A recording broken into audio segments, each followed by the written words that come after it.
आपकी पार्टी जी कोई आपको टिकट देती है जी तो क्या उस टिकट को आप ग्रहण करेंगे? ये भूमिका कितनी महत्वपूर्ण होती है जब आप महापौर की एक पत्नी कहलाती हैं? मुझे लगता है जब हम अपने समर्पण भाव से अपने पति को अपनाते हैं जी, तो उनकी पत्नी कहलाने का गर्व है मुझे। आपकी खुद की एक पहचान है, जी। वो कहीं दबी हुई आपको कभी महसूस होती है? मुझे कभी नहीं लगा कि मेरी जी। अपनी आइडेंटिटी उससे कुछ दब रही है। महापौर में जब भूमिका आई पुष्यमित्र जी की, जी। तो उसमें आने के बाद आपके व्यक्तिगत जीवन में कोई बड़ा बदलाव आपने स्वयं में देखा है? स्वयं में मैंने जो बदलाव देखा, पहले मैं शहर में या राज्य में या सरकार जो चीज़ें कर रही होती थी उसमें कुछ खामियां ढूंढती थी एक सामान्य नागरिक के रूप में। जी। लेकिन क्योंकि अब महापौर जी के ऊपर ये दायित्व है। कि पद कोई अलंकार की वस्तु नहीं, ये पद है, ये जिम्मेदारी है, जी ये प्रतिष्ठा नहीं, ये परीक्षा है। हाँ, महापौर जी को कई आलोचना का सामना करना पड़ा, ट्रॉल हुए हैं, कई विषयों को लेके सोशल मीडिया पे कई मीम्स बने हैं। उस समय आपने उनका कैसा साथ दिया? क्योंकि हम दोनों हर बात शेयर करते हैं आपस में, लेकिन महापौर जी इतने धीर और गंभीर हैं कि वो इतनी छोटी छोटी बातों से बहुत जल्दी विचलित नहीं होते हैं। आप बताइए मुझे कि शहर बनाने में कितना समय लगेगा। आपको कभी ऐसा लगा है किसी बात का कोई प्रेशर महापौर के ऊपर कभी रहा हो, कभी हाँ, देखा कुछ है? चीज़ें होती हैं, थोड़ा सा अपसेट होते हैं, लेकिन वो बहुत जल्दी ही संभल जाते हैं। राजनीति देश सेवा है या व्यक्तिगत विकास है? संजय शुक्ला या जीतू पटवारी? संजय जी। कैलाश विजयवर्गीय जी या सुमित्रा महाजन जी?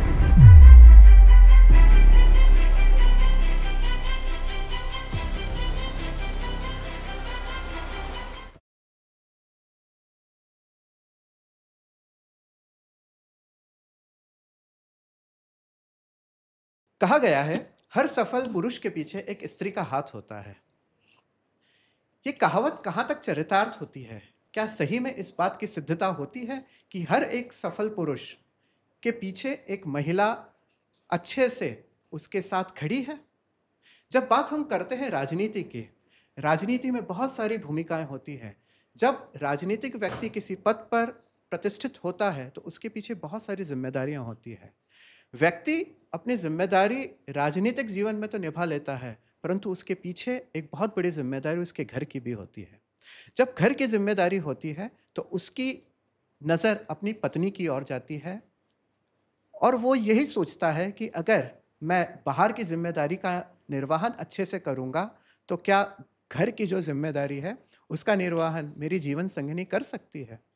इसी बात को आज हम अच्छे से उजागर करेंगे और इसी बात को लेके हमारा आज का विषय है घर की नेता या पर्दे के पीछे की नेता। पर्दे के पीछे की नेता क्या है, इस बात को हम बहुत अच्छे से उजागर करेंगे। नमस्कार दोस्तों, मैं हूं डॉक्टर मधुर टेमले और आज के हमारे ऑड वन आउट टॉक के पॉडकास्ट में आपका एक बार फिर से स्वागत है। हम हर बार ऐसी हस्तियों को लाते हैं जिन्होंने समाज में अपनी एक अमिट छाप छोड़ी है, जो धारा के विपरीत दौड़ लगाते हैं और अपने आप को समाज में अलग तरह से विस्थापित करते हैं। आज के हमारे इस विषय में जो है पर्दे के पीछे की नेता को परिचारित करने के लिए, विस्तार से बताने के लिए हमारे साथ है इंदौर की प्रथम महिला श्रीमती जूही पुष्यमित्र भार्गव जी। जूही मैडम, आपका बहुत बहुत स्वागत है हमारे आज के ऑड वन आउट टॉक के पॉडकास्ट में। बहुत बहुत धन्यवाद। नमस्कार आप सभी को। मैं जूही जी का एक छोटा सा परिचय आप सभी को बताना चाहता हूँ। जूही पुष्यमित्र भार्गव जी पत्नी है इंदौर के महापौर श्री पुष्यमित्र भार्गव की। आप लॉ के विद्यार्थी हैं और वर्तमान में आपने मध्य प्रदेश उच्च न्यायालय के इंदौर खंडपीठ में सक्रिय अधिवक्ता के रूप में अपनी भूमिका निभा रही हैं। आप संस्था संघमित्र, जो एक बहुत ही सक्रिय सामाजिक क्षेत्रों में कार्य करती है, उसकी आप वाइस प्रेसिडेंट हैं। स्पोर्ट्स में आपकी बड़ी गहरी रुचि है, जिसमें आपने ताइक्वांडो में प्रदेश को रिप्रेजेंट करके विजयश्री हासिल की और नेशनल लेवल में आपने प्रतिनिधित्व भी किया। ऐसी बहुमुखी प्रतिभा की धनी जूही पुष्यमित्र भार्गव एक संतुलित बहू है, पत्नी है, माँ है और एक प्रोफेशनल है। आप सामाजिक कार्यों में निरंतर सक्रिय रहती हैं, अनेक भूमिका निभाती हैं और जब महापौर किसी कारणवश किसी मंच पर उपस्थित नहीं हो पाते हैं तो वहाँ आप कंधे से कंधा मिलाकर उनका प्रतिनिधित्व भी करती हैं।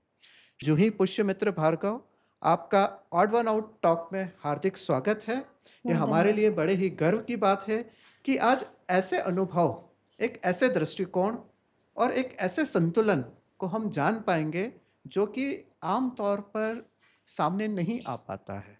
तो इसी बात को हम उजागर करने के लिए आज यहाँ बैठे हैं, जिसका विषय मैं पहले भी बता चुका हूँ, पर्दे के पीछे की नेता। तो जूही जी, पहला सवाल आपसे है।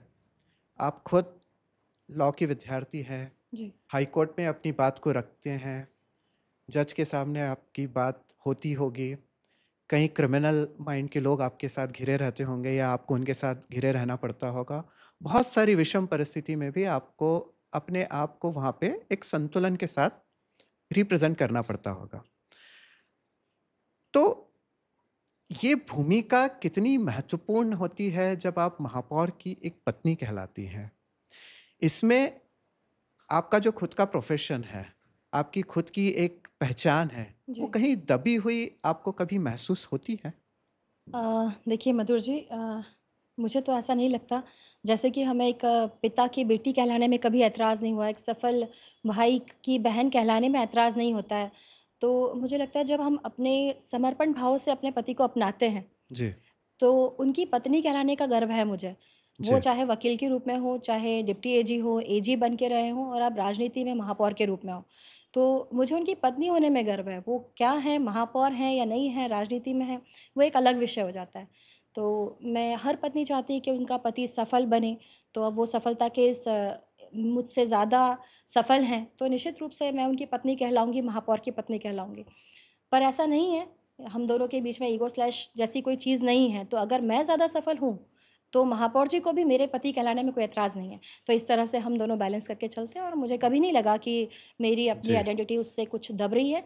जब-जब मौका मिला है, मैंने उसकी पूरा लाभ उठाने का प्रयास किया है और अपने आप को शोकेस करने की कोशिश करती हूँ। जी, जी, ये बहुत अच्छी बात कही है। जी, एक हस्बैंड वाइफ, एक कहना चाहिए गाड़ी के परस्पर पहिए होते हैं। जी। अगर एक तरक्की करे तो दूसरा अपने आप तरक्की करने जी, लगता है। जी, जी, बहुत सुंदर बिल्कुल। आपने बात बोली है। जी, महापौर में जब भूमिका आई पुष्यमित्र जी की, जी। तो उसमें आने के बाद आपके व्यक्तिगत जीवन में कोई बड़ा बदलाव आपने स्वयं में देखा है? व्यक्तिगत जीवन के बदलाव की बात करें तो वो मैं आपको आगे विशेष विश्लेषित करूँगी उसके बारे में। पर स्वयं में मैंने जो बदलाव देखा, पहले मैं शहर में या राज्य में या सरकार जो चीज़ें कर रही होती थी, उसमें कुछ कमियाँ, हुँ, खामियाँ ढूँढती थी एक सामान्य नागरिक के रूप में। जी, लेकिन क्योंकि अब महापौर जी के ऊपर ये दायित्व है, तो जी, हमें उन कमियों को कैसे उसका समाधान किया जाता है, जी। समाधान किया जा सकता है, उसके ऊपर मेरा ज़्यादा ध्यान रहता है, बजाय समस्याओं को हुँ। निकालने के। यानी समस्या तो नहीं, समाधान की ओर जी आपका हाँ, जोर तो देता मेरे है। अंदर ये बदलाव आया है, अच्छा, ये व्यक्तिगत आपका ये बदलाव है। व्यक्तिगत बदलाव है। क्योंकि अ, आप जिस पार्टी से ताल्लुकात जी, रखती हैं, जी। उसके शीर्ष नेतृत्व में माननीय अटल बिहारी वाजपेयी भी रहे हैं जी और वो हाँ, एक जी। अच्छे कवि हृदय भी रहे हैं। जी हाँ। और चूँकि एक कवि के नाते उन्होंने बहुत अच्छे से अपनी बहुत सारी बातों को बताया है और जी, एक बार जब उन्हें राष्ट्रीय अध्यक्ष भारतीय जनता पार्टी का बनाया गया था, जी, तब उन्होंने एक बात लिखी थी पद को लेके कि पद जी, कोई अलंकार की वस्तु नहीं। जैसे एक जी, होता है ना जी। कि एक अलंकार मिला, जी हाँ, जी उसको हाँ, हमने कहीं शोकेस कर दिया, कि बिल्कुल। पद कोई अलंकार की वस्तु नहीं, ये पद है, ये ज़िम्मेदारी है, जी, ये प्रतिष्ठा नहीं, ये परीक्षा है। जी, ये प्रतिष्ठा नहीं, परीक्षा है, ये सम्मान नहीं, ये चुनौती है, ये बिल्कुल। ज़िम्मेदारी है, ये दायित्व है और जिसका निर्वहन करना मेरी सबसे पहली ज़िम्मेदारी है। उसके लिए मेरा शहर हो, मेरा देश हो, मेरा प्रदेश हो, वही मेरा घर है और जी, जब तक ज़िम्मेदारी जिस ज़िम्मेदारी पे मैं हूँ, जी, तो वो शहर ही मेरा घर है या प्रदेश ही मेरा घर है या देश ही मेरा घर है। इस बिल्कुल। बात को अटल जी ने उस समय बोली थी जी, और बिल्कुल। निश्चित रूप से आपने अभी जो बात बोली है, वो डायरेक्टली इनडायरेक्टली उसमें कहीं न कहीं इंडिकेट हो रही है। जी, कहीं समस्या आपको दिखी तो आपने उसका समाधान देखा। जी, पहले उस समस्या को आप बोल पाते थे कि ये समस्या है, पर अब आप उस समाधान की ओर देख रहे हैं। जी, बहुत अच्छी बात है। जी, अगला प्रश्न मेरा ये है, पारिवारिक और राजनीतिक जीवन का संतुलन, जो कि सबसे बड़ा विषय है आज की तारीख जी, में। हम देखते हैं जो व्यक्ति परिवार में बहुत ज़्यादा समय बिता पाता है, जी, राजनीति में आने के बाद वो निश्चित रूप से कम दे कौन पाता दे है पाता और ये एक शिकायत वाली बात नहीं होती, है? एक जी, क्योंकि ज़िम्मेदारी है, दायित्व है, तो हुँ, कहीं न कहीं आता है। तो जब महापौर व्यस्त होते हैं, जी, तब आप परिवार को कैसे संभालती है? देखिए, मैं आपको बताऊँ कि पहले तो ज़रूर मुझे बहुत ज़्यादा ज़िम्मेदारियाँ थी मेरे ऊपर, परिवार को लेके। लेकिन अब क्योंकि हमारा बेटा भी बड़ा हो गया है, वो अब 14 ईयर का है, तो इतना विवेकशील और समझदार वो है कि वो अपना काम स्वयं कर लेता है। जी। और बहुत सारी हाउस हेल्प भी है, अब तो परिवार का बहुत ज़्यादा काम मेरे ऊपर नहीं रहता है, ताकि मैं समाज में ज़्यादा अपना समय दे सकूं। तो हुँ। परिवार में चीज़ों की हेल्प हो जाती है मेरे ऊपर, क्योंकि महापौर जी इतने व्यस्त रहते हैं कि वो सारा दिन घर में ही नहीं होते हैं। जी। तो उनसे जुड़ी जो जिम्मेदारियां थी वो अपने आप ही मैं बहुत कम समय में, उनके जैसे कपड़े रखना या भोजन की व्यवस्था, बहुत जल्दी ही कर लेती हूँ और उसके बाद मैं फ्री रहती हूँ, तो मैं समाज में अपना समय दे पाती हूँ। तो उनको जो भोजन जो रोज़ ग्रहण करते हैं जी। वो तो वो आप ही बना के देती हैं? मेरे निर्देशन में बनता है, क्योंकि वो मेरे साथ खाना पसंद करते हैं। तो जी। जैसे अगर पराठे बन रहे हैं या कुछ और डिश बन रही है, जी। तो वो उसकी प्रिपरेशन में कैसे करना है वो भैया लोगों को बता देती हूँ। प्रिपेयर अच्छा, वो करके लेके आते हैं और हम दोनों साथ नाश्ता करते हैं। बहुत एक अच्छी सुबह बात। का मील ही है जो हम साथ में लेते हैं, बाकी पूरे दिन फिर सर का अनसर्टेनिटी रहती कोई, है, हाँ, बिल्कुल। जी। अ, जब विपरीत परिस्थितियाँ आती है, जी, चूँकि आप एक पत्नी हैं, तो सबसे पहले व्यक्ति अपनी पत्नी को ही बताता है। जी, कोई समस्या आती है, कोई अच्छाई होती है वो भी बताते हैं, बुराई होती है तो भी बताते हैं। बीच में हमने देखा महापौर जी को कई आलोचना का सामना करना पड़ा, ट्रोल हुए हैं, जी। कई विषयों को लेके सोशल मीडिया पे कई मीम्स बने हैं। उस समय आपने उनका कैसा साथ दिया? देखिए, मैं आपको शायद आपको विचित्र लगेगी ये बात, जी। लेकिन क्योंकि हम दोनों हर बात शेयर करते हैं आपस में, लेकिन महापौर जी इतने धीर और गंभीर हैं कि वो इतनी छोटी-छोटी बातों से बहुत जल्दी विचलित नहीं होते हैं। विचलित नहीं वो होते। जानते हैं कि अगर शहर खुदा है, कहीं खुदा है, लोगों ने शिकायत की है, तो वो बहुत आसानी से इस बात को किसी को समझा पाते हैं। मैंने उन्हें समझाते हुए देखा, अगर किसी ने प्रश्न किया तो, हुँ। कि भाई साहब, आपका समय, घर बनाने में आपको कितना समय लगा? सामने वाला आसानी से बोलता है 2 ढाई साल तो लगे। जी। आप बताइए मुझे कि शहर बनाने में कितना समय लगेगा? जी। तो वो बड़ी आसानी से, बहुत ही कम शब्दों में सामने वाले को सहमत कर लेते हैं और वो स्वयं भी इस बात से सहमत हैं कि भई समय तो लगेगा, तो कोई चीज़ होगी, उसके समय से ही होगी, और जब जी। होगी तो प्रशंसा भी होगी। तो अगर हुँ, थोड़ी हुँ। बहुत आलोचना अभी आ रही है, जो ना समझ लोग हैं वही आलोचना करते हैं, जी, बाकी जी, तो जी। लोग स्वयं से आके बताते हैं इस चीज़ के बारे में कि वो हुँ। चीज़ खुद रही है, तो वहाँ पे कल को कुछ बनने वाला है। जी, क्योंकि ये तो बात तो सही है, अगर जी। ताली कप्तान को, तो गाली भी कप्तान को, ये बिल्कुल, ये ये बिल्कुल। बिल्कुल एक सही बात है। जी, जी, जी। आपको कभी ऐसा लगा है किसी बात का कोई प्रेशर महापौर के ऊपर कभी रहा हो? किसी आलोचना का या कोई पद का या कोई ऐसी चीज़ करना हो, कर नहीं पाए हों? किसी इस चीज़ का कोई प्रेशर महापौर के मस्तिष्क में आपने कभी हाँ, देखा कुछ है? चीज़ें होती हैं जो महापौर जी करना चाह रहे हैं मान लीजिए, और मान लीजिए कि हाईकमान के लोग वैसा नहीं चाह रहे हैं, तो हुँ, देर हुँ। सवेर, लेकिन उस वक़्त जैसे होता है ना, परिवार में जो बड़े होते हैं वो छोटे लोगों को जी, कुछ चीज़ कहते हैं, तो जी, छोटे लोगों को उस वक़्त बुरा लगता है, लेकिन बाद में बिल्कुल। उन्हें समझ में आता है कि उसकी क्या आवश्यकता थी, अहमियत है क्या या अहमियत थी। आवश्यकता है, किस तो समय वो चीज़ होनी है? जी। ठीक उसी तरह मैं समझती हूँ कि महापौर जी भी समझ जाते हैं कि इंदौर के सिनेरियो में वो देखते हैं, लेकिन जब वो पूरे प्रदेश के लोग अगर वहाँ पे कोई इंडिकेशन दे रहे हैं कि ये चीज़ अभी नहीं करनी है या किस तरह की जानी चाहिए, तो महापौर जी उस चीज़ को समझते हैं कि वो कुछ सोच के ही बोला होगा। थोड़ा-सा हुँ। अपसेट होते हैं, लेकिन वो बहुत जल्दी ही सँभल जाते हैं। अच्छा, तो जी। इसकी कोई टेक्निक है उनके पास कुछ, जैसे हम लोग कहते हैं कि हम लोग अध्यात्म में जाते हैं, कोई ध्यान करता जी, है, जी, योग जी। करते हैं। योग तो ख़ैर वो करती हुई योग मित्र जी के हाँ, योग करते हैं। नाम से जाने जाते हैं।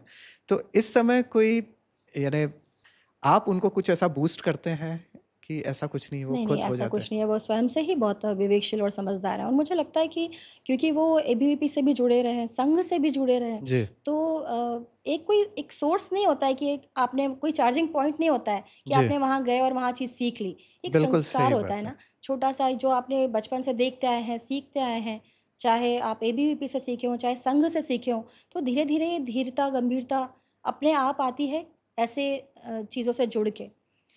आपने आपके अंदर कोई परिवर्तन देखा है इस पद के बाद? यानी जैसे आपने शुरुआत में एक चीज़ तो बताई है, जी। पर कोई ज़िम्मेदारी का बोध या कोई अलग इस तरह की बातें आपने स्वयं के अंदर, कहना चाहिए कि चेंज हुई है मेरे अंदर ये बातें।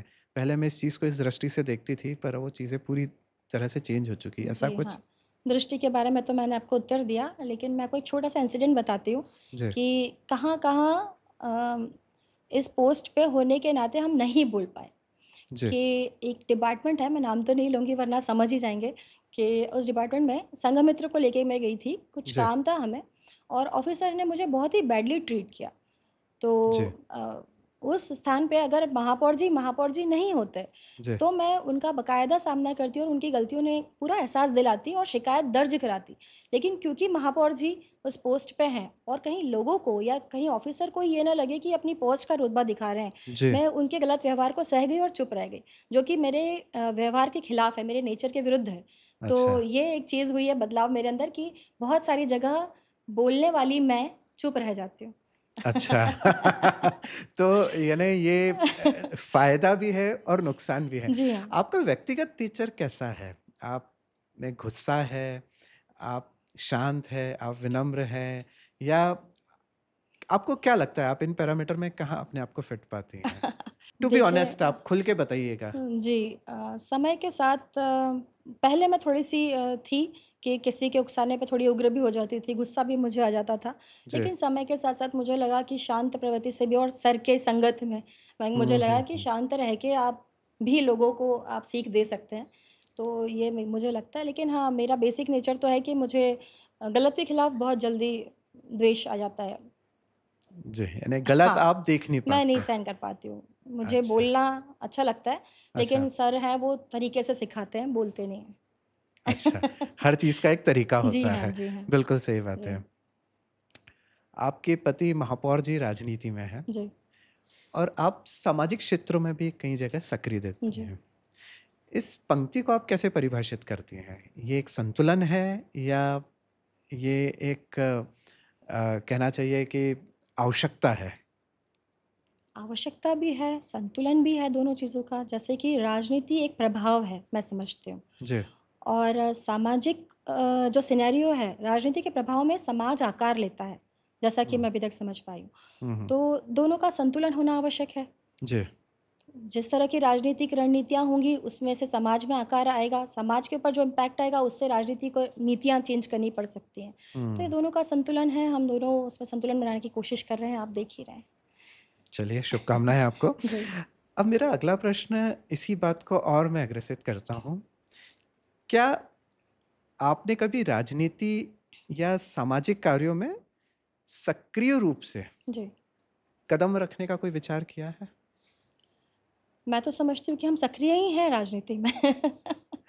तो यदि आप सक्रिय राजनीति को और परिभाषित करेंगे, तो शायद मैं स्पष्ट सक्रिय उत्तर दे राजनीति से पाऊँगी। मैं सिंपल से है कि अगर आपको कहीं आपकी पार्टी जी, कोई आपको टिकट देती है, जी। तो क्या उस टिकट को आप ग्रहण करेंगे? बिल्कुल, पार्टी के हर आदेश का पालन करेंगे, पर मैं ज़रूर चाहूँगी कि महापौर जी ही आगे कुछ करते रहें, उनको पार्टी मौका देती रहे और मैं उनके बैक सपोर्ट में रहूँ। पर यदि अगर ऐसा जैसा कि हमारे यहाँ रिज़र्वेशन हो गया है 35% और हुँ, मौका आता है, तो बिल्कुल ऐसे देश मैं उसी सेवा का बात पे आने वाला था, हाँ, देश क्योंकि सेवा अभी का मौका, 35% प्रतिनिधित्व तो बिल्कुल स्वीकार है, क्यों नहीं है? राजनीति देश सेवा है या व्यक्तिगत विकास है? स्वयं सबका साथ सबका विकास है राजनीति, ऐसा भी कह सकते हैं। लेकिन स्वयं का विकास बौद्धिक स्तर पे होता है और समाज का विकास हम अ, समृद्धि के दृष्टिकोण में देख देख सकते हैं। तो हुँ, बौद्धिक दायरा भी विकसित हो और समाज का दायरा भी विकसित हो, दोनों ही बातें हैं। अच्छा। जी, ये एक्चुअली बड़ा डिप्लोमैटिकली आंसर आपने दिया है और चूँकि आप एक वकील हैं और इस तरह के आंसर की ही आपसे अपेक्षा थी मुझे। आप खुल के भी दे सकते हैं इस बात को। मैं बिल्कुल खुल के ये जवाब दे रही हूँ, ईमानदारी से, पूरी ईमानदारी से आपको जवाब दे रही हूँ। यदि आप सैटिस्फाइड नहीं हैं, अपन दोबारा बोल सकती हूँ मैं। नहीं, नहीं, नहीं, ठीक है। आपकी बात से मैं सहमत हूँ जी, और आपकी समाज सेवा या महिला सशक्तिकरण में जी। आप कोई भूमिका निभाना चाहती हैं या आप निभा रही हैं? महिला सशक्तिकरण की बात कर रहा हूँ मैं। जी। ऐसी कोई एक चीज़ नहीं मैं समझती हूँ कि आपने 1000 लोगों को बिठा लिया और उनको सशक्त करने की प्रण ले लिया और उनको आप सशक्त कर पा रहे हैं।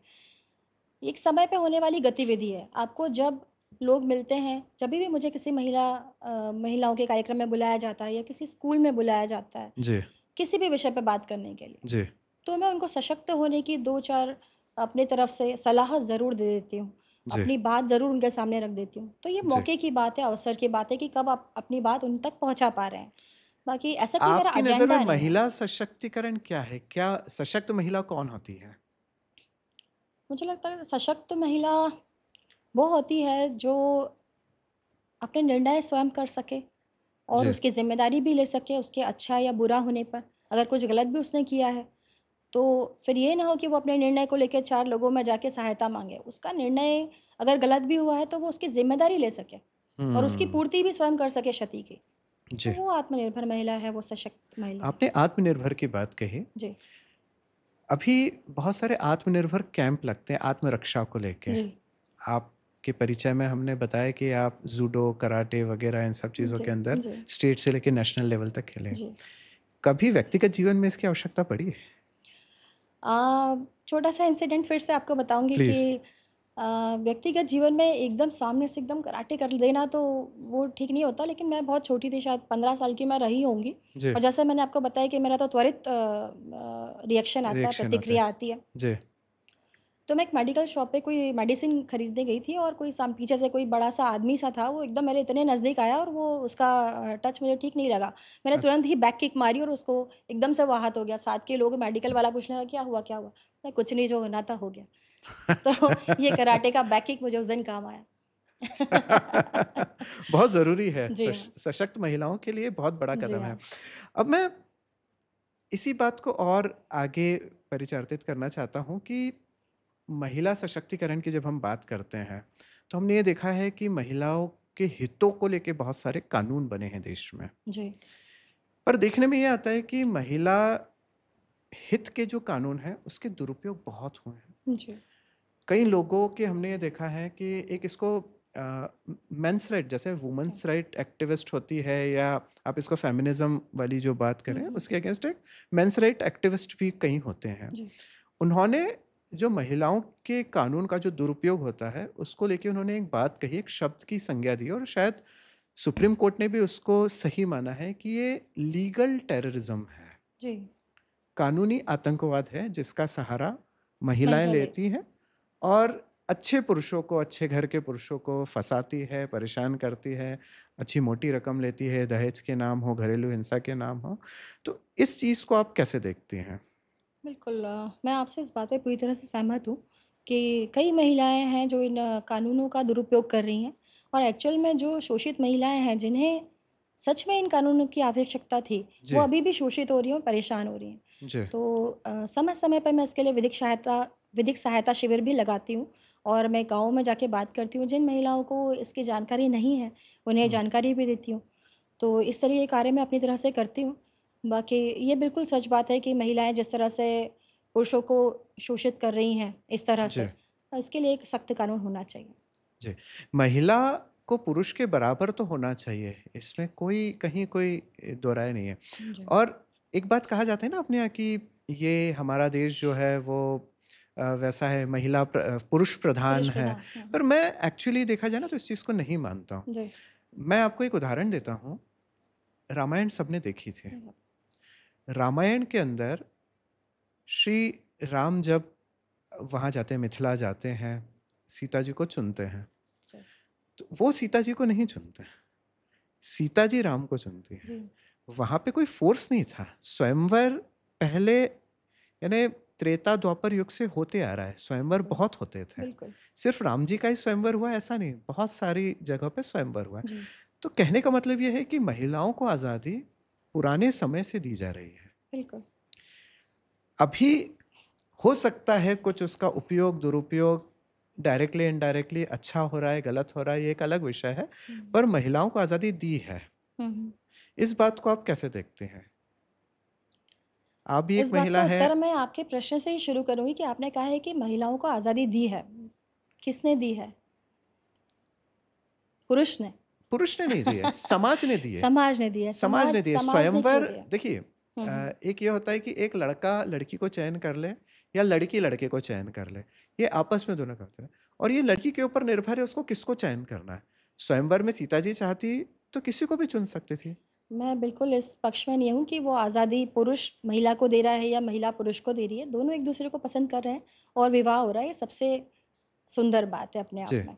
तो अगर सिर्फ महिला के ऊपर है कि उसके सामने 50 पुरुष खड़े हैं, उसके पास ऑप्शन है और पुरुष के पास ऑप्शन नहीं है, तो ये भी गलत है। जी। दोनों को एक दूसरे को पसंद आना चाहिए। और रही बात महिलाओं को पहले से आज़ादी मिलने की, तो भारत में सच में महिलाओं को पहले से ही आज़ादी है। अगर हम ये गुलामी के 150-200 साल अगर छोड़ दें, और हमारे स्वतंत्रता के बाद के 50 साल छोड़ दें तो महिलाएं बहुत अच्छे से इसके पहले और इसके बाद में उन्नति ही कर रही हैं। खासकर भारत में तो रही बिल्कुल है। बिल्कुल और हमारे यहाँ आज भी महिला बहुत आज़ाद है, बहुत जी बड़े बड़े पद पे है, जी उनके पद के नीचे अनेक लोग काम कर रहे काम हैं कर रहे हैं। और बिल्कुल इसमें कोई कोई पुरुष दो भी कोई राय नहीं शर्माते नहीं है। जी उनकी बॉस है और बॉस की तरह वो ट्रीट भी करते हैं बिल्कुल प्रोफेशनल बिल्कुल वर्ल्ड में भी। बिल्कुल अ, वर्तमान में हमने देखा है कि ऑपरेशन सिंदूर बहुत अच्छे से हुआ जी और उसमें जो भूमिका रही, जी 2 महिला कमांडर की रही, एक हम्म, व्योमिका और एक सोफिया जी के।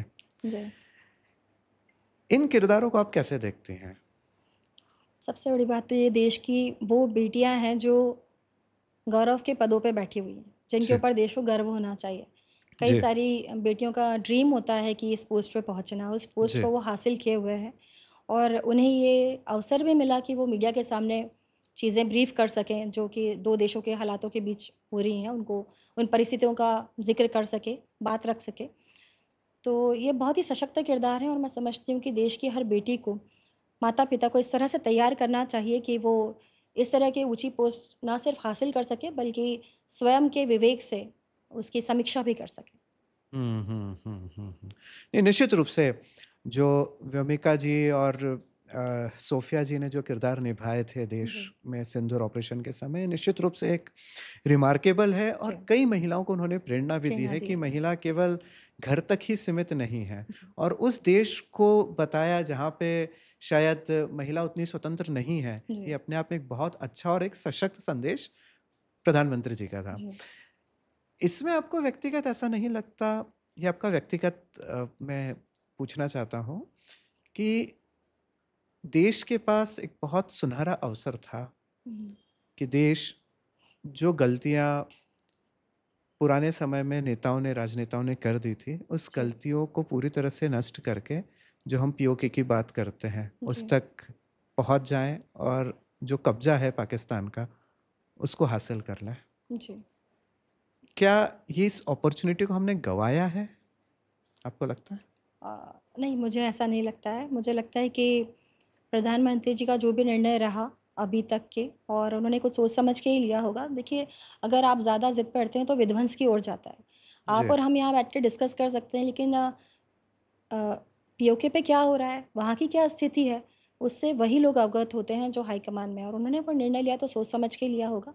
हमारा यहाँ पे बैठ के सोचना, जैसे होता है क्रिकेट चल रहा होता है, अपन बोलते हैं इसको ऐसे नहीं ऐसे बैट मारना चाहिए। जी, लेकिन जो खेल रहा होता है उसको पता होता है कि क्या करना है। तो मैं उस पे मैं शायद अपने आप को इस योग्य नहीं समझती कि मैं उनके निर्णय को प्रश्न करूँ। जी। तो अभी तक हमने सुना, आपने बहुत अच्छे से हर चीज़ का उत्तर दिया और आपने देश की नीति, राजनीति, देश में जो कार्य हो रहे हैं उसके बारे में बताया, महापौर जी किस तरह से कार्य कर रहे हैं उसके बारे में बताया, उनका जो नेचर है, सबके बारे में आपने बहुत अच्छे से बेबाकी से बताया। अब मैं आपसे ये जानना चाहता हूँ कि घर की रानी से समाज की नेता तक, जी, इस चीज़ को आप किस तरह देखते हैं? आप घर की रानी हैं निश्चित रूप से और अब जी, आप एक समाज की एक नेता बन चुकी जी, हैं। जी। तो इस चीज़ को आप कैसे देखते हैं? ये वास्तव में बहुत ही सम्मान का विषय है और जैसे आपने अभी बताया अटल बिहारी जी की लाइन्स में कि अलंकार नहीं, चुनौती होती है। जी, अलंकार की तो वस्तु नहीं है। जी, अलंकार की वस्तु नहीं है। जी, तो घर की रानी होने में ये आपको स्वच्छंदता रहती है, स्वतंत्रता रहती है कि आप जो जी में आए कर सकते हैं, जी, है ना? फ्री रहते हैं। लेकिन आप जब समाज में जाते हैं तो आपको अपेक्षाकृत अधिक ज़िम्मेदार होना पड़ता है। आप अपने अ, आपके मुँह से जो भी शब्द निकल रहे हैं, जो भी स्टेटमेंट निकल रहे हैं, वो ज़्यादा ज़िम्मेदारीपूर्ण होना चाहिए। उसका कुछ वो अर्थपूर्ण होना चाहिए। तो पहले जैसे मैं थी, बेबाक थी थोड़ी, अभी हुँ, थोड़ा हुँ। सोच समझ के बोलना होता है आपको, समझदारी से बात करनी होती है। तो एक वो वाली बात है कि समाज में नेता होना अपने आप में एक बहुत ही ज़िम्मेदारीपूर्ण विषय है। आपका मैसेज उन महिलाओं के लिए जो प्रोफ़ेशनल लाइफ़ में भी हैं जी।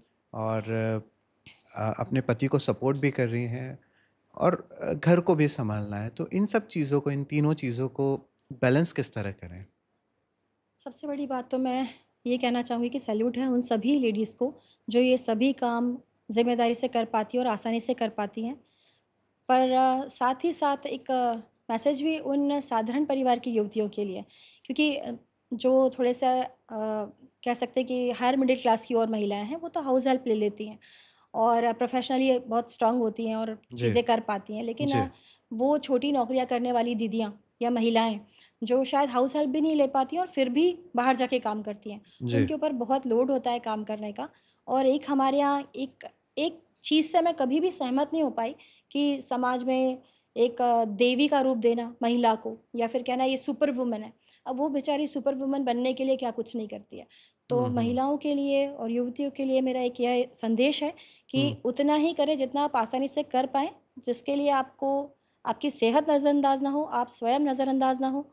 तो बस उतना अपने को काम करना चाहिए। बस मैं ये कहना सही चाहती हूँ। बात है, सही बात है। हमने अभी देखा एक मैसेज मैं आपसे इस विषय में पुरुषों के लिए भी लेना चाहता हूँ। जी। हम अभी देख रहे हैं कावड़ यात्री चल रही है जी, जी, जी। और निश्चित रूप से भक्ति का एक बहुत अच्छा मास है, महीना है, जिसमें अनेक श्रद्धालु एक स्थान से दूसरे स्थान जो भी नदियों का जल लेके जाते हैं। जी। हम कई बार देखते हैं ऐसे पुरुष भी देखते हैं जो अपनी वजन से ज़्यादा वजन के कावड़ को उठाते हैं, कई बार उन्हें घटना दुर्घटना का भी सामना करना जी। पड़ता है। उनके लिए आप कोई मैसेज देना चाहेंगे? ज़रूरी नहीं है कि हर मैसेज आप महिलाओं के लिए ही दें। जी, जी, आप जी। ऐसे लोग के लिए भी मैसेज दे सकते हैं क्योंकि जो मेरा व्यक्तिगत मानना है जी। कि कावड़ तो एक भाव है। बिल्कुल, आप बिल्कुल। एक बूंद कावड़ भी शिव जी को चढ़ाएँगे या जल चढ़ा देंगे तो उसमें भी प्रसन्न हो जाएँगे और आप बड़ा भी करेंगे तो भी वही चीज़ रहेगी। तो उनके लिए बिल्कुल। कोई मैसेज आप? उनके लिए भी मैं चाहूँ तो मैं यही कह सकती हूँ कि जितना आपसे उठाते बने आप उतनी ही चीज़ें उठाएँ। सही लेकिन ये क्या होता है, ये बहुत ही श्रद्धा का विषय है जी, भैया मधुर जी। ये जी। बहुत ही श्रद्धा का विषय है। आपकी श्रद्धा है कि मैं बिल्कुल 1 लड्डू चढ़ाऊँ भगवान को, किसी की श्रद्धा होती है कि वो 11 किलो लड्डू चढ़ाए और उसको उसी में संतुष्टि मिलती है। तो जी। मेरे बताने से या आपके बताने से कि आप कम कावड़ छोटा-सा लोटा उठा के ले जाइए, तो वो शायद वो संतुष्ट नहीं हो पाएगा। उसे हुँ, जिसमें हुँ। संतुष्ट होना है उसी में होगा। फिर भी हमारा एक संदेश और एक विनम्र आग्रह कि आप उतना ही कर पाएँ, जितना कर पाएँ, आपके शरीर को जितना साध्य हो, उतना ही निश्चित रूप आप से। उतना ही करें। आप स्वयं बीमार पड़ें और आपके परिजन फिर आपकी अगले 4 महीने सेवा करें, तो उससे बचें। बिल्कुल सही बात है क्योंकि हमने कई बार देखा है हमारी माताओं को जी।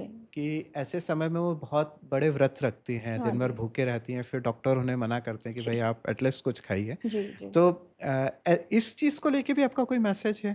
क्योंकि हम देखते हैं बहुत सारे व्रत ऐसे होते हैं जिसमें निर्जल रहना पड़ता है। जी। निश्चित रूप से एक भक्ति का 1-2 दिन की चीज़ें समझ में आती, पर कई बार हमने देखा है कि काफ़ी दिनों तक महिलाएँ हैं या पुरुष भी हैं, वो जी। भूखे रहते हैं। जी। उनको लेके कोई आपका मैसेज?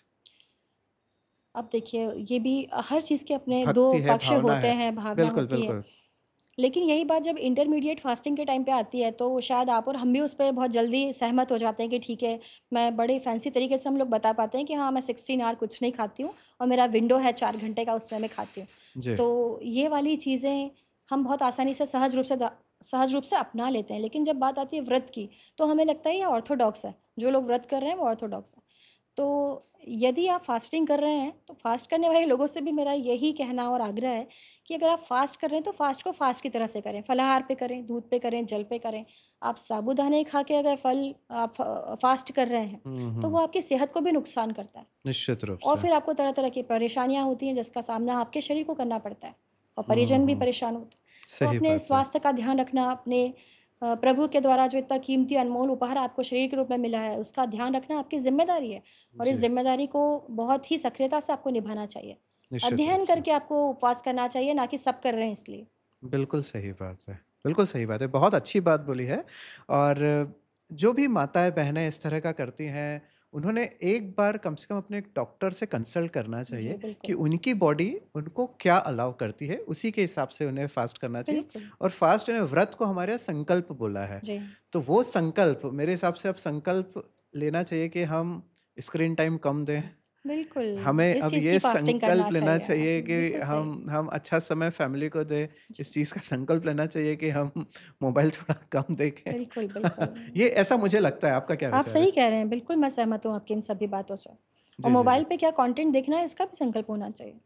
जी, बिल्कुल सही बात है। कौन-सा कंटेंट देखना है, जी, क्योंकि निश्चित रूप से जो हम अभी बात कर रहे हैं, ये बात भी जाएगी तो मोबाइल पे ही। बिल्कुल। अच्छा, जी, अब अगला प्रश्न मेरा है राजनीति और रसोई को लेके। जी, आप राजनीति में हैं, रसोई घर में भी कभी-कभी पहले होती होंगी या अभी भी जी, कभी ना कभी जी, आपको रहना ही पड़ता जी। होगा। तो इसका संतुलन कैसे किया जाए? या कभी ऐसा कोई मौका आता है जब महापौर या घर के बड़े बुजुर्ग या आपके ससुर जी या सासू जी, जी या बच्चे आपके कुछ बोले कि हमें आपके हाथ का ये खाना है, जी। तो उस समय कैसे सब चीज़ों को मैनेज करते हैं? अ, मेरे ससुर जी को मेरे हाथ का भोजन बहुत पसंद है और वो यथाकथा बोलते रहते हैं कि ये बनाना है या छोले-भटूरे जैसे उन्हें पसंद है, उनके जी, उन्हें फल के भी अच्छे लगते हैं, डेली वाला जो अपना नॉर्मल खाना बनता है। जी, तो बिल्कुल मैंने शुरू के कई साल तक बिल्कुल पूर्ण रूप से गृहिणी बनकर उनकी सेवा की।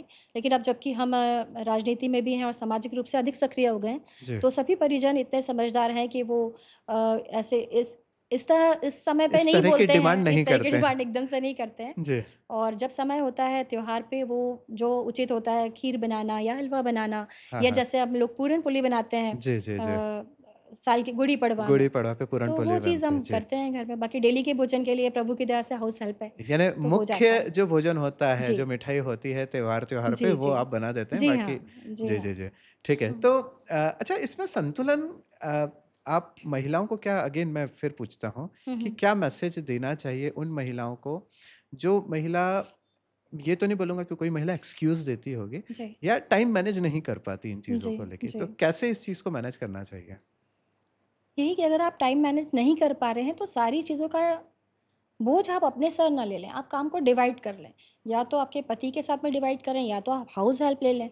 जी। और यदि आप पढ़ी-लिखी हैं और बाहर नहीं निकल पा रही हैं, बाहर कोई बहुत छोटी नौकरी है जो आपके शायद आर्थिक रूप से भी आप घर पे इतना सपोर्ट नहीं कर पा रही, फिर भी वहाँ पे टाइम देना पड़ रहा है। जी। तो मेरी सलाह उनको ये है कि आप घर पे कोई ट्यूशन या कोई क्राफ्ट या कोई ऐसी क्लासेस शुरू करें, जिससे आप घर को भी समय दे पाएँ, बहुत ज़्यादा ना थकें और थोड़ी अर्निंग भी हो जाए। तो ये बहुत ये अच्छा मैसेज है जी, कि एक संतुलन क्योंकि अगर महिला संतुलित है, तो जी। पुरुष अपने आप संतुलित हो जाता है। जैसे अपने हमने आप शुरुआत में ही कहा है जी कि हाँ, जी महिला-पुरुष हाँ। दोनों एक परस्पर एक गाड़ी के पहिए हैं, जी हाँ। अगर एक में खराबी आएगी तो दूसरे में अपने आप आ जाएगी जी। निश्चित रूप से।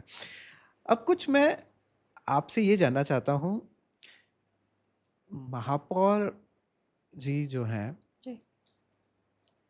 उनका व्यक्तित्व जिस तरह आपने बता दिया एक शांत है, स्वभाव में गंभीर है, हर चीज़ को सोचते समझते हैं, बहुत जल्दी रिएक्ट नहीं नहीं करते करते। जिस तरह आप कर हाँ, हाँ। देते थे, जी है ना? हाँ। तो आपसे अब ये जानना चाहेंगे कि महापौर जी का करीब 3 वर्ष का कार्यकाल हो चुका है या होने वाला है। जी।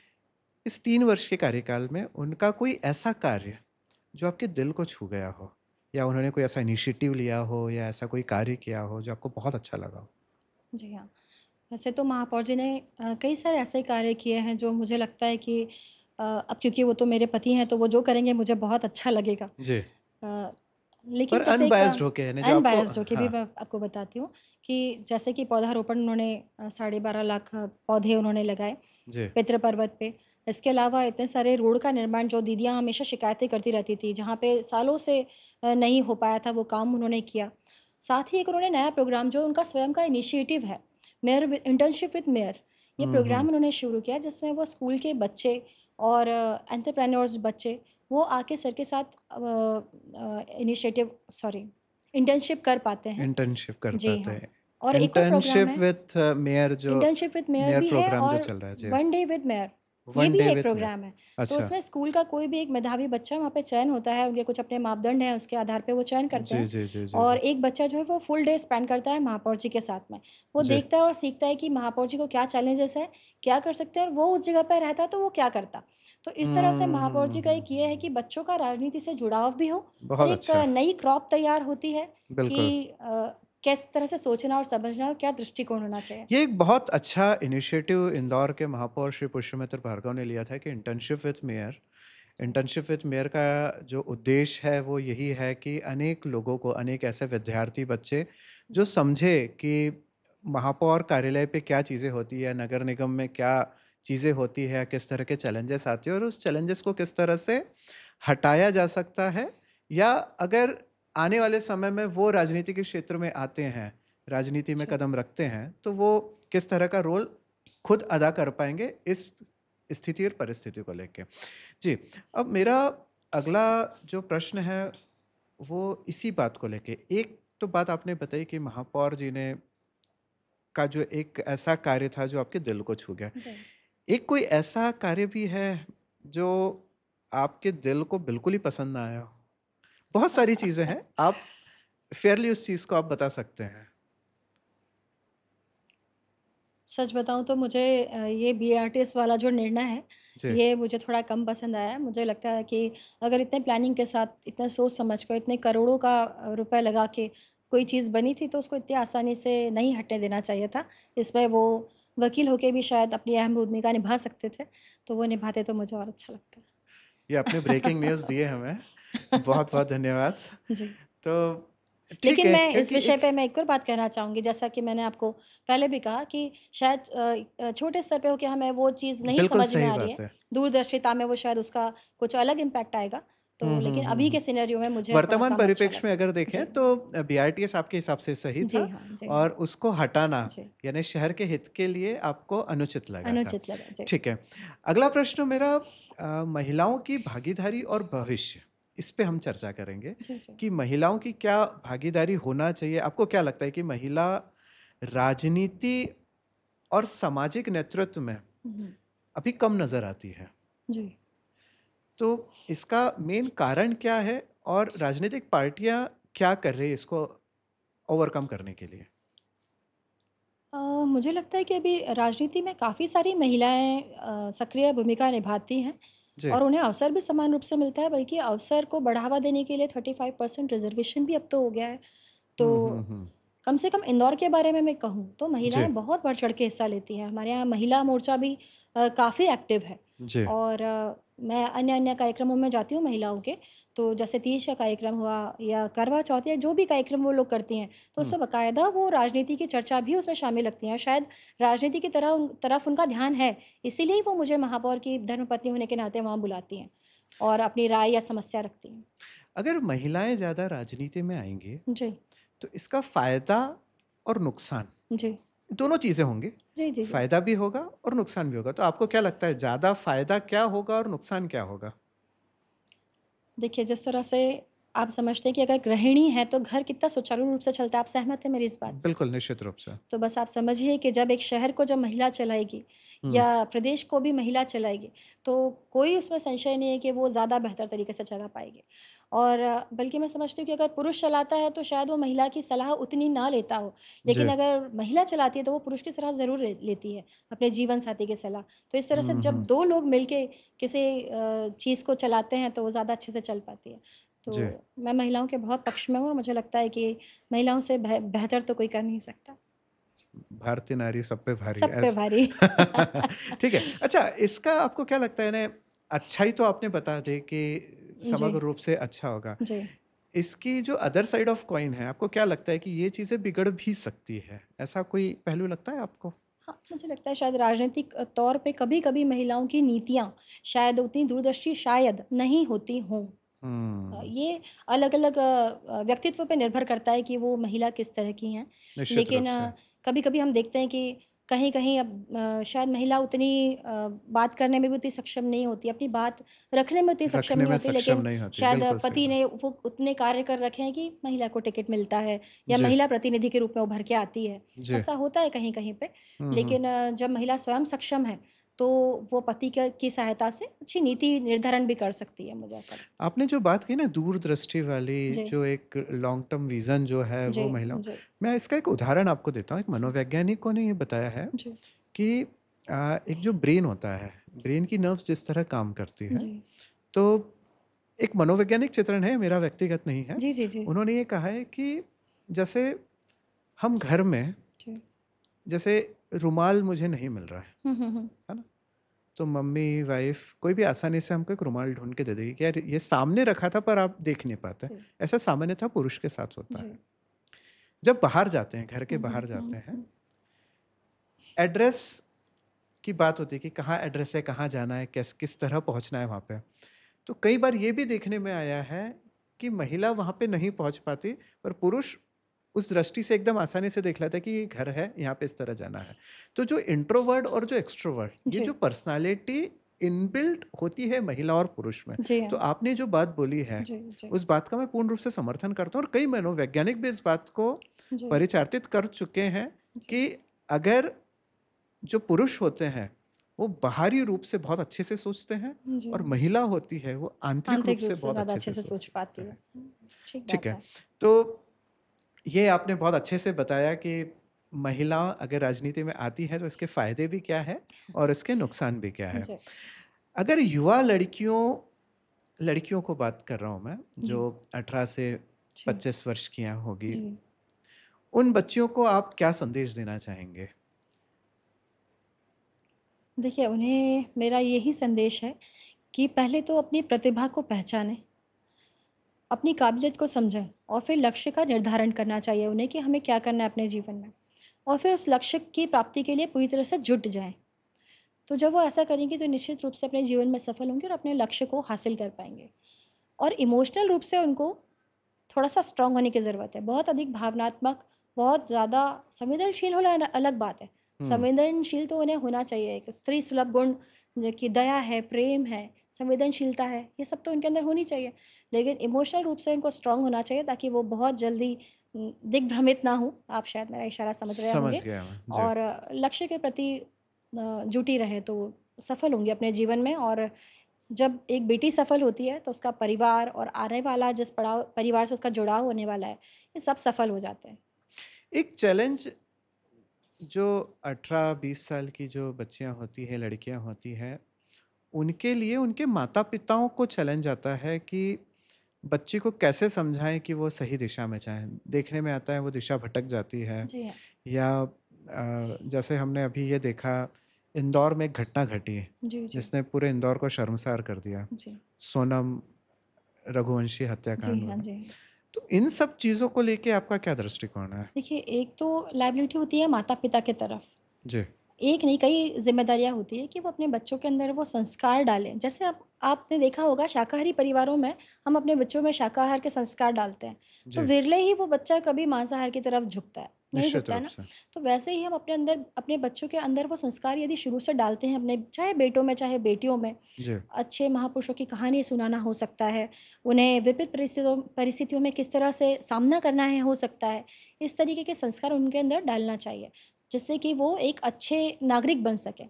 रही बात सोनम की, तो ऐसे क्रिमिनल माइंड लोग कभी-कभी विरले ही आते हैं जो समाज को दूषित कर देते हैं, जबकि मैंने हुँ, उनके हुँ, माता-पिता का भी इंटरव्यू कहीं-कहीं चैनल्स पे या मोबाइल में कहीं तो सुना। जी, तो मुझे लगता है कि उन्होंने उस लड़की को अच्छे ही संस्कार दिए थे और उन्होंने जी, बहुत अच्छे से उसका विवाह करके उसको विदा करना चाहा। जी। क्रिमिनल माइंड लड़की थी, उसने कुछ कर बैठी।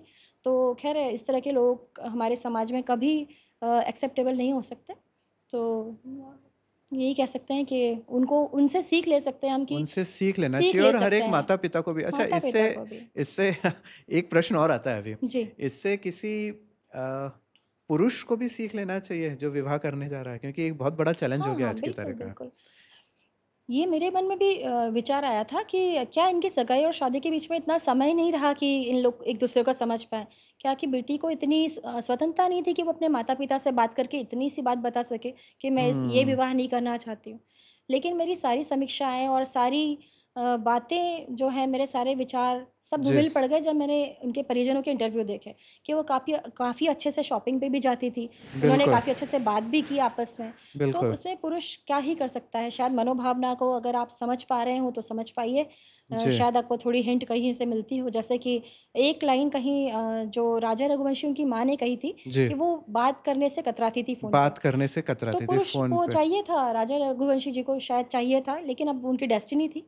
लेकिन वो हुँ, समझ हुँ। सकते थे उस इंडिकेशन से कि वो मेरे से बात करना नहीं पसंद कर रही है, उसे हुँ, क्या हुँ, हुँ। कारण है? तो आप ऐसे नौजवानों को ऐसा कोई संदेश देना चाहते हैं जो अभी शादी करने जा रहे हैं? कि क्योंकि सिलेक्शन, महिलाओं का सिलेक्शन, अगर आप किसी लड़की को बहुत अच्छे से जानते हैं, जी, तो कोई दिक्कत नहीं है। जी, पर मैट्रिमोनियल साइट से हो रहा है या सामाजिक स्तर पे हो जी, रहा है, जी। तो उस स्तर पे क्या सतर्कता पुरुषों को रखना चाहिए? इसके विषय में कोई बात कहना पुरुषों चाहेंगे? को और महिलाओं को दोनों को ही मुझे लगता है सगाई से शादी के बीच में थोड़ा-सा अपना मेल-जोल बातचीत करना और ना सिर्फ़ प्रेम भरी बातचीत करना बल्कि बौद्धिक स्तर पे, राजनीतिक स्तर पे, समाज की जो कहते हैं ना कि जो समस्याएँ हैं उनके क्या निराकरण वो ढूँढता है व्यक्ति या ढूंढती है वो लड़की, उसे वैचारिक रूप से भी आपको उसका आकलन करना चाहिए। आमतौर पे हम देखते हैं हमारे भारतीय परिवेश में वो लोग अपनी शादी किस तरह से होगी, फ़ोटोशूट कहाँ कराना जैसी चीज़ों में उलझे रहते हैं। जी, और अपने जीवन साथी जो आपका होने वाला है, आपका बहुत बड़ा निर्णय होता है। जी। इसके लिए आपको उसके उसके हर परिप्रेक्ष्य में उसके क्या विचार हैं, ये जानना चाहिए पहले। तो जो प्री वेड शूट होती है जी। या इस तरह की चीज़ें होती है, आप इसका समर्थन करते हैं या विरोध करती हैं? देखिए, मैं ना इसका समर्थन करती हूँ, ना विरोध करती हूँ, जब तक कि वो बहुत वल्गर नहीं हो, जी। तो उसका विरोध करने की कोई आवश्यकता नहीं है। हमने देखा भी कई सारे उदाहरण कि वो रामायण की बेस पे या फिर प्री शिव-पार्वती बन के फ़ोटोशूट करा रहे हैं। हाँ, तो हाँ, उसमें हाँ। कोई अच्छा संदेश हाँ, गया अच्छा है संदेश उसमें। है और जी, एक-दूसरे को मेल-जोल का समय मिलता है। आप जी, देख पाते हैं कि अगर लड़की के हिसाब का फ़ोटो नहीं हो रहा है, तो वो कितनी गुस्सा हो रही है। तो जी। आप देख पाएँगे कि क्या वो छोटी चीज़ों में गुस्सा होती है या बड़ी चीज़ों में गुस्सा हो पाती है। ये बहुत तो बहुत अच्छा सारी मैसेज हिंट्स है हैं, आपको मिलेंगी। कि जो साइकोलॉजी वाले लोग होते हैं या जो जी। जो भी व्यक्ति होता है, हाँ, खासकर जो लड़के होते हैं, जी। उन्हें इन चीज़ों को बहुत अच्छे से ध्यान में रखना चाहिए और सिमिलरली ये बात लड़कियों के लिए भी होती है। अगर लड़का इस हाँ, तरह से छोटी-छोटी चीज़ हाँ, में नाराज़ हो तिलक-मुजाजी रहा है, है तो नाराज़ होता है, तो आपकी कॉम्पैटिबिलिटी किस तरह बैठ पा रही है, नहीं बैठ पा रही जी, है, ये एक बहुत अच्छा यानी कहना चाहिए एक माध्यम भी हो सकता है एक-दूसरे बिल्कुल। को जानने का, जी, समझने का। जी, आपने बहुत सारी बातों का ज़िक्र बड़ी ही बेबाकी से किया है। जी, अब मेरा एक आखिरी प्रश्न है आपसे। जी। आपकी नज़र में सशक्त महिला कौन है?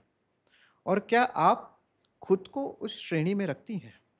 देखिए, मेरी नज़र में हर वो एक महिला जो, जैसे कि मैंने पहले भी बोला आपको, कि अपना निर्णय स्वयं ले पाती हो, अपने रिश्तों को प्रेम पूर्वक निभा पाती हो, परिवार को सँभाल पाती हो, जिसके अंदर दया हो, प्रेम हो, संवेदना भी हो। लेकिन जब बात आए अपने ऊपर हो रहे अत्याचार या अन्याय को के सामने खड़ा होने की, तो बेबाकी से बोल सके। ऐसी महिला हुँ, को मैं हुँ। सशक्त महिला समझती हूँ। अगर हम जी, इसको इस तरीके से भी देखें कि कोई महिला आत्मनिर्भर है, तो आत्मनिर्भर होने के बाद हम अधिकतर ये देखते हैं कि पुरुष का अगर लाखों का पैकेज है, तो वो पूरे परिवार को साथ में लेके चल पाता है। लेकिन महिला का जी। अगर लाखों का पैकेज है, तो वो कभी-कभी ऐसा कर देती है कि वो पुरुष को अपने से कमतर आँकने लगती है। बिल्कुल सही तो बात है। सशक्तिकरण का ये उदाहरण नहीं है बिल्कुल भी। बिल्कुल ऐसी सही महिला को बात मैं है। सशक्त नहीं समझती हूँ। अपने अपने सभी रिश्तों को ठीक तरीके से निभाएँ। अगर आपने उसको अपनाया है, अगर आपने विवाह किया है, तो आपको उसका पूरी तरह से, पूरी समर्पण के साथ में उसका निर्वहन करना चाहिए, ऐसा जी, मुझे लगता है। बाकी मैं हर उस महिला को भी सशक्त समझती हूँ, जो सब्ज़ी का ठेला भी दिखाती है। हम उस जी, बंजारा बहन को भी नहीं भूल सकते, जो तवे बेचती है, बनाती है, भोजन भी बनाती है। इन जी। सब तकलीफ़ों का सामना करती है। मेरी नज़र में हर महिला सशक्त महिला है। बिल्कुल, बिल्कुल। बहुत ही अच्छी बात आपने बताई है। अब मेरा आखिरी मैंने एक बात और पूछी थी। क्या आप खुद अपने आप को इस श्रेणी में रखती हैं? देखिए, अब ये तो आप तय कीजिएगा कि मैं सशक्त महिला की श्रेणी में आती हूँ या नहीं। बाकी मैं अपने आप को अपने निर्णयों के लिए पूरी तरह से ज़िम्मेदार मानती हूँ और मैं अपने जी, सच में अपने सभी सही या गलत कोई भी डिसीज़न मेरे से अगर हुआ भी है, तो मैं उसकी ज़िम्मेदारी किसी और को कभी नहीं देती हूँ। उसकी ज़िम्मेदारी मैं स्वयं लेती हूँ। तो हाँ, मुझे लगता है कि मैं अपने आप को सशक्त महिला समझती हूँ आप और समझते मेरे हैं अपने अंदर को ये सशक्त। काबिलियत भी है। मेरी माँ ने शायद मुझे इतना ज़िम्मेदार और इतना यदि मैं काबिल हूँ तो बनाया है कि मैं अपनी सारी चीज़ें खुद उठा सकती हूँ, अपने खर्च भी उठा सकती हूँ जी। और शायद अन्य लोगों की मदद भी कर सकती हूँ। आखिरी के कुछ चलते-चलते प्रश्न हैं, जी, जिसे हम रैपिड फायर बोलते हैं। जी, बहुत जल्दी से जवाब दीजिए, सोचने का समय नहीं है आपके एकदम। पास। ठीक है? जी, महापौर जी से नोक-झोंक होती है?